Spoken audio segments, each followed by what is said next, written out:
사도행전 16장 25절에서 34절에 있는 말씀입니다. 한밤중에 바울과 실라가 기도하고 하나님을 찬송하며 죄수들이 듣더라. 이에 갑자기 큰 지진이 나서 옥토가 움직이고 문이 곧 다 열리며 모든 사람의 매인 것이 다 벗어진지라. 간수가 자다가 깨어 옥문이 열린 것을 보고 죄수들이 도망한 줄 생각하고 칼을 빼어 자결하려 하거늘 바울이 큰 소리 질러 이르되 내 몸을 상하지 말라 우리가 다 여기 있노라 하니 간수가 등불을 달라고 하며 뛰어들어가 무서워 떨며 바울과 실라 앞에 엎드리고 그들을 데리고 나가 이르되 선생들이여 내가 어떻게 하여야 구원을 받으리까 하거늘 이르되 주 예수를 믿으라 그리하면 너와 내 집이 구원을 받으리라 하고 주의 말씀을 그 사람과 그 집에 있는 모든 사람에게 전하더라. 그 밤 그 시각에 간수가 그들을 데려다가 그 맞은 자리를 씻어주고 자기와 그 온 가족이 다 세례를 받은 후 그들을 데리고 자기 집에 올라가서 음식을 차려주고 그와 온 집안이 하나님을 믿음으로 크게 기뻐하니라. 아멘. 오늘은 100% 죄인이라는 제목을 가지고 여러분에게 하나님의 말씀을 함께 은혜 나누고자 합니다. 여러분은 선한 사람이 어떤 사람이라고 생각하십니까? 어떤 사람을 선한 사람이라고 말을 할까요? 세상에서 말하는 선한 사람의 기준을 몇 가지 찾아보았는데 첫 번째로 법과 도덕을 지키는 사람, 남을 돕고 배려하는 사람, 거짓말이나 폭력을 싫어하는 사람, 착한 마음으로 봉사하는 사람 등 선함의 기준이 우리의 행위를 보고 선함이라고 말을 합니다. 즉 겉으로 보기에 착하고 남에게 피해 주지 않는 사람을 세상 기준으로 선하다라고 말을 합니다. 그래서 우리는 어떻게 생각하냐면 나는 그래도 나쁜 짓 안 했는데 착한 사람이지라고 생각을 하는 경우가 많다는 것입니다. 이것은 우리의 행위가 선하냐 아니냐에 따른 세상의 기준인 것입니다. 그렇다면 성경에서 말하는 선한 사람의 기준은 무엇일까요? 첫 번째로 하나님 보시기에 죄가 없는 사람, 두 번째로 마음과 뜻과 힘을 다하여 목숨을 다하여 하나님을 사랑하는 사람, 자기 몸같이 이웃을 사랑하는 사람이라고 성경은 말하고 있습니다. 성경에서 말하는 이 기준은 하나님의 절대적 거룩성을 나타낸다고 말할 수 있습니다. 성경은 또 이렇게 말합니다. 로마서 3장 10절에 의인은 없나니 하나도 없으며 또 누가복음 10장 18절에 하나님 한 분 외에는 선한 이가 없느니라라고 말씀하고 있습니다. 성경의 기준에서 선한 사람이란 하나님 앞에서 죄가 없는 사람, 즉 완전한 의인을 말합니다. 그런데 성경은 아무도 의롭지 않고 오직 예수님만이 선하시다라고 말씀하고 있다는 것입니다. 예수님이 말씀하신 선의 기준은 하나님이 완전하고 거룩과 의로움을 뜻합니다. 하나님을 사랑하고 이웃을 사랑하며 죄가 없고 거룩함으로 충만한 상태, 이것이 성경이 말하는 선인 것입니다. 여러분도 잘 아는 말씀인데 누가복음 10장 25절에서 37절은 선한 사마리아 비유의 이야기가 있습니다. 한 율법사가 예수님께 묻습니다. 선생님, 내가 무엇을 하여야 영생을 얻겠습니까? 예수님은 율법을 요약해서 말씀해 주십니다. 하나님을 사랑하고 내 이웃을 내 자신과 같이 사랑하라고 말씀합니다. 율법사가 다시 묻습니다. 그렇다면 내 이웃이 누구입니까? 예수님은 이렇게 대답하십니다.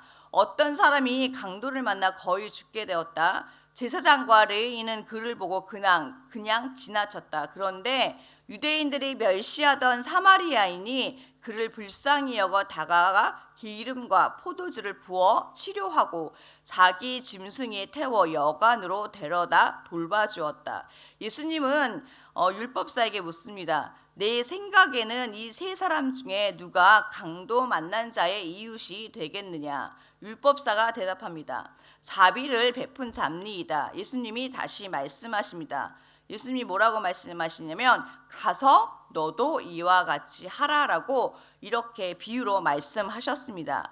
이 비유의 핵심의 메시지가 무엇입니까? 제사장과 레위인은 종교인이었지만 그들은 사랑을 실천하지 않았던 사람들입니다. 그러나 반대로 사마리아인들은 유대인들이 죄인을 취급하던 자였지만 진정한 사랑을 실천했던 자입니다. 예수님은 사마리아의 선함을 통해 율법사가 묻는 내 이웃이 누구인가에 대답하지 않고 너 자신이 가서 이웃이 되어라라고 말씀하셨다는 것입니다.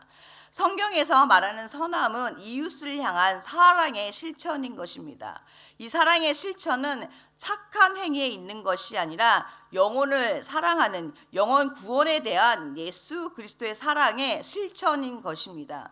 그렇습니다, 여러분. 세상의 기준의 선함은 도덕적이고 착한 사람이지만 성경의 기준의 선함은 죄가 전혀 없고 하나님의 뜻을 온전히 이루는 사람인 것입니다. 그러므로 우리 중 누구도 스스로 선하다고 말할 수 없고 오직 예수님만이 선하신 분인 줄 믿습니다. 우리는 100% 죄인이지만 예수님의 의가 우리에게 전가될 때 하나님 앞에서 의롭다 인정받게 된다는 것입니다. 여러분은 스스로 생각할 때 몇 프로 정도 죄인이라고 생각하십니까? 50% 죄인? 아니면 70%? 아니면 혹은 나는 그래도 착하게 살았으니 10% 정도만 죄인이겠지라고 생각하시나요? 어떤 목사님이 교회 성도들에게 이런 질문을 던졌습니다. 여러분, 우리 중 누가 천국에 갈 자격이 있습니까? 그러자 한 성도님이 자신에게 자신 있게 대답했습니다. 목사님, 저는 거짓말도 잘 안 하고 남에게 피해 준 적도 별로 없으니 한 80%는 선한 사람이라고 생각합니다. 목사님은 웃으며 말씀하셨습니다. 하나님 나라에는 80% 착한 사람도 못 들어갑니다. 100% 죄인들만 들어갑니다. 왜냐하면 예수님만이 100% 의인이기 때문입니다. 하나님 앞에서 성경은 단호하게 말씀하고 있습니다. 의인은 없나니 하나도 없으며라고 로마서 3장 10절에 다시 말씀하고 있습니다. 그렇습니다. 우리는 100% 죄인입니다. 오늘 본문 속에 빌립보 간수는 이 사실을 깨닫고 은혜를 경험한 사람이었습니다. 바울과 실라는 감옥 사건을 통해서 우리는 자신이 전적으로 죄인임을 깨닫고 은혜만으로 구원받는다는 진리를 배우게 되는 사건이 오늘 본문의 말씀의 사건입니다. 적용 질문을 드리겠습니다. 나는 내 스스로 선한 사람이라고 생각한 적이 있습니까? 생각 한번 해보십시오. 적용 질문입니다. 본문 사도행전 16장 25절을 보시겠습니다. 한밤중에 바울과 실라가 기도하고 하나님을 찬송하며 죄수들이 듣더라. 바울과 실라는 감옥에서 매를 맞고 차가운 감옥에 갇혀 있으면서 찬송하며 기도를 했습니다. 그런데 갑자기 큰 지진이 일어나 감옥 문이 열린 것입니다. 간수는 이를 보고 놀라 칼을 빼어 자결하려고 했습니다. 죽으려고 했던 것이죠. 왜냐하면 죄수들이 다 도망간 줄 알았기 때문입니다. 간수는 충실한 로마 군인이었지만 자신의 생명을 가볍게 여겼던 자인 것입니다. 그의 행동은 죄인의 본질을 드러낸다고 볼 수 있습니다. 죄인은 두려움이 오면 도망하거나 극단적인 선택을 하고 또는 하나님을 찾지 않는다는 것입니다. 그는 한 번도 하나님께 예배해 본 적도 없고 하나님을 만난 적도 없습니다. 그래서 죄에 대하여 무감각했던 자인 것이죠. 이것이 바로 우리의 모습이라 생각되어집니다. 에베소서 2장 1절은 말합니다. 그는 허물과 죄로 죽었던 너희를 살리셨도다. 죽은 자는 스스로 깨어날 수 없습니다. 우리는 100% 죄인인 하나님만 찾을 수 있습니다.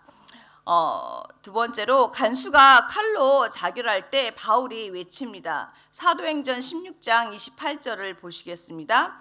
내 몸을 상하게 하지 말라. 우리가 다 여기 있노라. 이 말을 들은 간수는 선생들이여 내가 어떻게 하여야 구원을 받으리이까? 라고 묻습니다. 이 질문은 인간이 은혜를 만났을 때 드러나는 반응이기도 합니다. 간수는 자신이 100% 죄인이라는 사실을 이때 깨달았던 것 같습니다. 내가 이대로 살 수는 없다. 내 힘으로는 구원을 받을 수 없다라고 생각했던 것이죠. 바울과 실라는 그에게 대답합니다. 사도행전 16장 32절을 보시면 주 예수를 믿으라. 그리하면 너와 내 집이 구원을 받으리라 라고 말씀하고 있습니다. 구원의 길은 믿음뿐입니다. 주 예수를 믿을 때 은혜가 임하고 죄인이 생명으로 옮겨지는 것입니다. 적용 질문 두 번째입니다. 내 인생의 주인이 예수님입니까? 아니면 나 자신입니까? 생각해 보시기 바랍니다. 간수는 예수님을 믿게 되자 예수님을 자신의 가정에 있는 사람들에게 전합니다. 이 얼마나 놀라운 일입니까? 은혜를 충만히 받은 자는 그 은혜가 흘러넘쳐 다른 이들에게도 전이가 된다는 사실입니다. 간수는 자신이 받은 은혜에 감격하여서 가족들에게도 예수님을 전합니다. 그리고 가족뿐만 아니라 그 집에 있던 모든 사람들에게도 구원을 받게 하려고 예수님을 전하게 됩니다.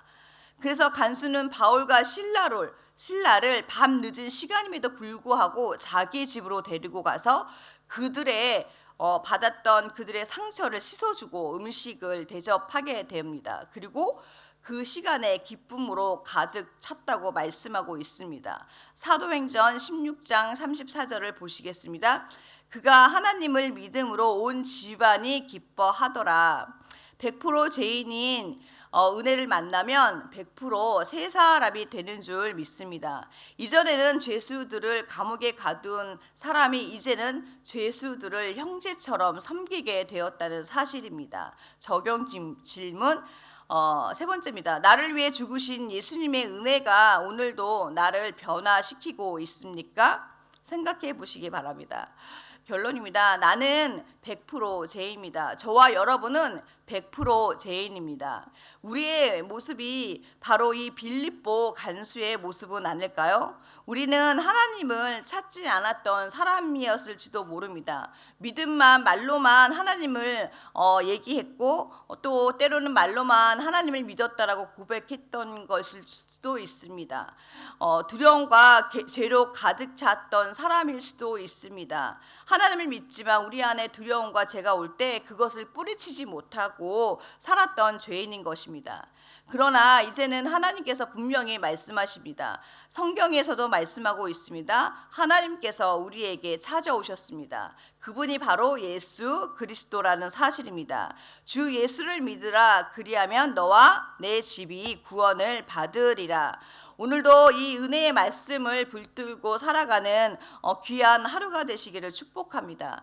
내가 100% 죄인임을 인정할 때 100% 하나님의 은혜가 우리를 덮는다는 사실을 기억하셨으면 좋겠습니다.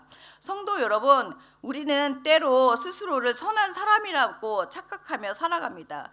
남들보다 내가 조금 착한 행동을 하면 내가 의롭다고 여기고 교만한 마음을 가지게 된다는 것입니다. 그러나 오늘 말씀을 통해 우리는 깨닫게 됩니다. 의인은 없나니 하나도 없으며 오직 예수님만이 선하신 분임을 우리는 말씀을 통해 배웠습니다. 강도 만난 자와 같이 죄와 사망에 쓰러졌던 저와 여러분에게 예수님은 찾아오셔서 은혜를 베풀어 주셨습니다. 이제 저와 여러분이 은혜를 입은 자로서 이웃을 내 몸과 같이 사랑하며 주의 선하심을 세상에 흘려보내는 자가 되기를 축복합니다. 우리의 힘으로는 참된 선함을 이룰 수가 없습니다. 오직 성령으로 저와 여러분을 변화시켜서 선한 사마리아처럼 사랑을 실천하며 살아가기를 축복합니다. 내가 받은 사랑을 사랑하게 하시고 내가 받은 용서로 용서하게 하시며 내가 받은 은혜로 섬기는 저와 여러분이 되기를 축복합니다.